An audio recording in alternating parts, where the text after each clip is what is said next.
And we're back. No, I'm gonna restart here. All right, guys, we're back after, I don't know, 3, 4, 5, too many weeks hiatus.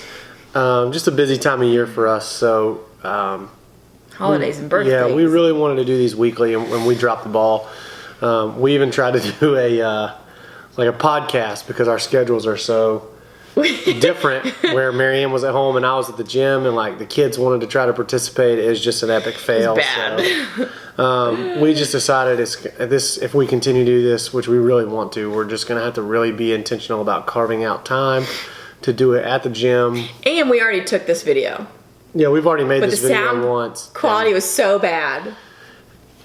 I forgot to put the microphone on the camera, which everyone knows is BS because everyone sees every video of you starting and stopping and setting it up. That's her job.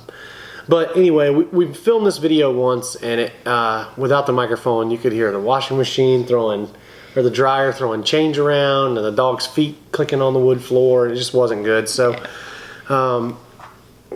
we're going to do it again, and we'll keep it short. I think it was only a few minutes last time, so we'll do the same thing. But today's topic is about off seasons. All right, I always start this topic when I'm having a conversation with somebody about what an off season is not, and it's not time off. All that means is you're not in a competition season, you're not in a caloric deficit, you're not in a contest prep, however you want to word it. The off season is where you improve so that you can be better the next time you compete on stage.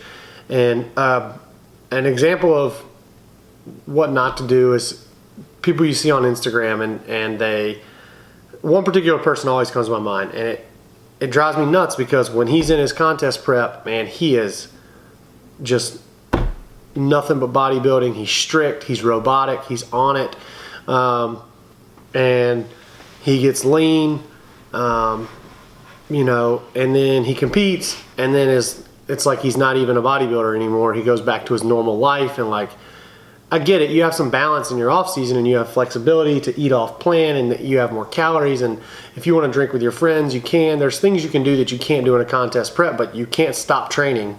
You can't stop tracking your food. There's things you still have to do to build your physique and improve for your next show.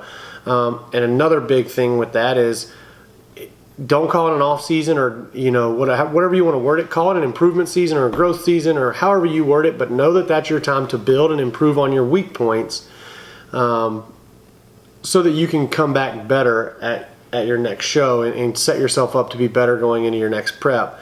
And you're just most efficiently gonna be able to do that when you're not in a caloric deficit.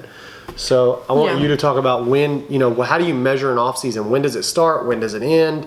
What takes place during that? And I'll just kind of touch on it with you. Yeah. So, yes, it's a time where you're not in a deficit, and you should be making improvements to your physique during that time. So, and there's kind of two ways you can really not take advantage of it. One, like you said, just taking literally time off from the sport altogether, where you've really just sacrificed all these months or sometimes years that you've just missed out on by the time it's, when you want to compete again. It's like, well, you're going to look the same because you didn't take your off season seriously. Mm-hmm.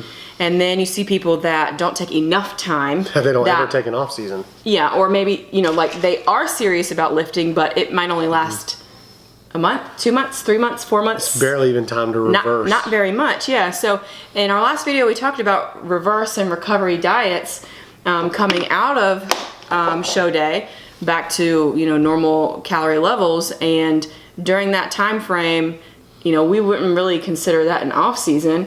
Your energy levels are getting back to normal, and you are putting on some size, but at that point, that's really not your main focus. Your main focus is just, making sure you're healthy and getting back, normal hormone levels. And then once you've completed that, 6 to 12 week period, then you can begin really growing, and that's when you would start your off season. So this can be different lengths of time for different people based on how much muscle you carry already and how much you need to grow. If you're pretty well balanced to begin with and you have enough muscle, sometimes you can get away with a shorter off season while still making improvements if you have the body type that can gain pretty quickly. If you keep getting the same feedback over and over and over again from the shows about being imbalanced or needing to bring up or something with your physique, those are the cases where you really need 1-2 plus years. That's kind of what I was going to touch on, is the feedback thing, because I'm guilty of that, and I competed and they said, hey, you look great, bring your back up. Okay, cool. Well, I didn't know any better when I was new to the sport, and so I had competed in May, and then it took me till probably August, late July, August, to really get back to normal. And then I trained really hard from like August, September, October, and then I got the itch again in November. And it was like, I want to compete at the No Gear again. That's my favorite show. It's in our hometown. I like it. And so I went right back into a prep. So I had about 12 weeks of growth, if you would really even call it growth, because I had just finished my reverse. And I improved. I really did improve, but not as much as I could have if I would have just taken a full year off. And then I did it again the next year, and then the next year. So after this last season, being told, hey, you're winning from the side and it's, really close from the front, or you're winning from the front, but from the back you just don't have the density and you don't have the width that you need in your upper body. Bring your upper body up, because from the back you're really unbalanced. I got that feedback a lot, so I took time off, a lot more time than I have in the past, and hopefully it pays off when I compete again. But it's definitely going to be more of an improvement than it was having 3 months off. Yeah. Or for some people, they don't even, there are rare occasions where somebody's just a genetic freak and their specific scenario is different. Back when I started competing, Marshall Johnson had done like 17 shows or just something ridiculous all year long. It was at least 11. Yeah, 11 it was just something. And maybe it wasn't 17. It was a lot. It was more than I could even fathom. And he was winning those shows, and he looked phenomenal. Marshall Johnson was not a fresh rookie on stage. He'd been competing for years. Decades. And he was reaching his natural potential and thought, I need to maximize my time on stage while I can. I remember talking to him about it and thinking, maybe I should not be on stage so much because I'm limiting my ability to grow. And then another thing is, this is very case by case with individuals. I mean, some people, for instance, like I just mentioned him, some people can do that. They can compete a lot. And then some people, they need a lot of time off. I watched Doug Miller's podcast today with Fouad Abiad, and he talked about from 2009 to 2014 how much size he gained, and it was for the sheer fact that he took 5 solid years off from the stage, and in those 5 years, all he did was better himself for the sport. He improved and improved and improved. My coach did the same thing, several years off between his first and next show, and a lot of people are doing that now because it's becoming more apparent that it's important to have that time off so that you can improve. The big thing is, when you're in an off season, that I see a lot of people do, and I've done this before, is chasing a scale weight.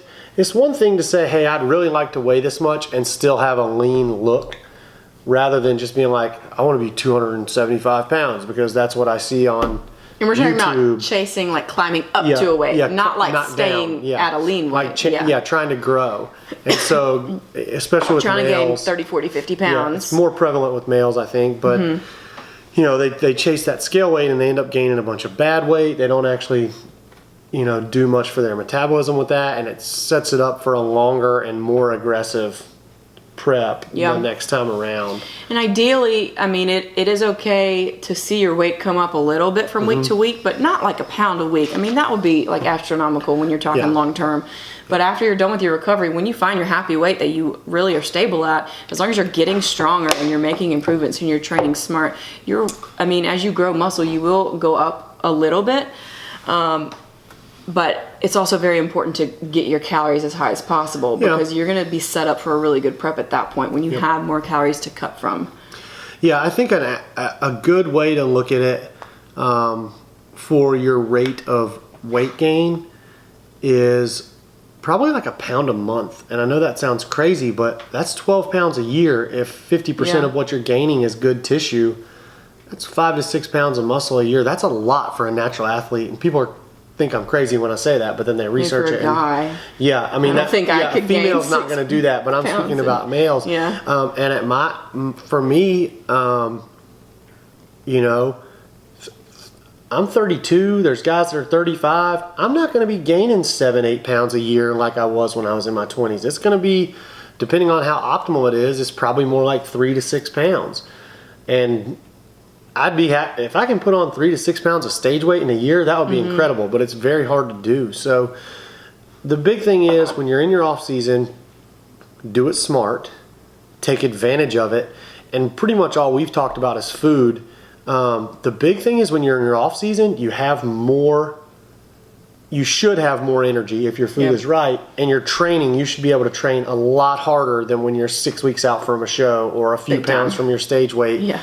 You know, there's no way I could complete some of the lifts that I complete in my off season when I'm 4 weeks out from a show. I try anyway. I still train as hard as I can, but you just reach a point where your test levels drop and fatigue sets in, and it's really hard to do that kind of stuff.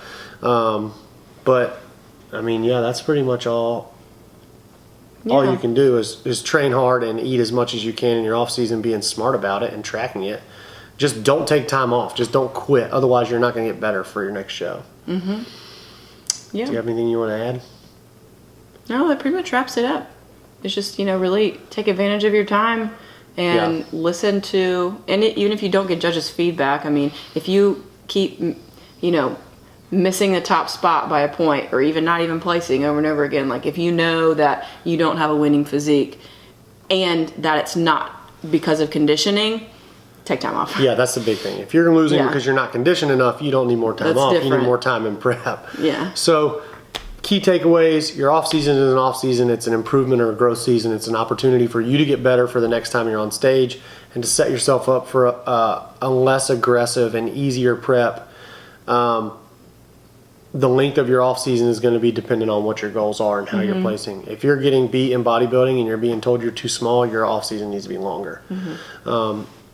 And I guess just don't take your off season for granted, because once it's gone, and then you realize the next time the show rolls around, oh wow, here I am again, and I don't look any better, and I just spent 30 weeks suffering through this diet to be the same guy I was last year. Yeah, that's a bad feeling. Yeah, I've been there. All right, so hopefully we will get back to doing these weekly. So let us know what you want to hear more about, and we'll catch you next time. What was that? I don't know.